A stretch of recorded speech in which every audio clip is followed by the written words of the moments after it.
আসসালামু আলাইকুম। কেমন আছেন সবাই? আশা করি সবাই ভালো আছেন। আজকে আমি একটা নতুন রেসিপি নিয়ে এসেছি। বিটরুট দিয়ে বরফির রেসিপি। চলুন তাহলে শুরু করা যাক। বিটরুট ধুয়ে পরিষ্কার করে ব্লেন্ড করে নিব। এরপর ছাঁকনি দিয়ে রস ছেঁকে নিব। প্যানে পরিমাণ মতো চিনি ও অল্প পানি দিয়ে মাঝারি আঁচে জাল দিব।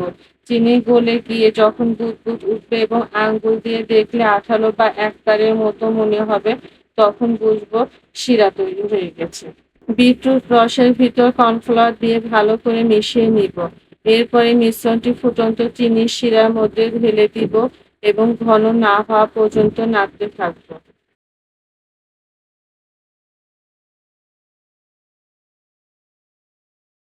মিশ্রণটি ঘন হয়ে এলে সামান্য ঘি দিয়ে নাড়তে থাকবো। যতক্ষণ না মিশ্রণটি প্যান থেকে আলাদা হয়ে উঠে আসছে, ততক্ষণ নাড়তে থাকবো।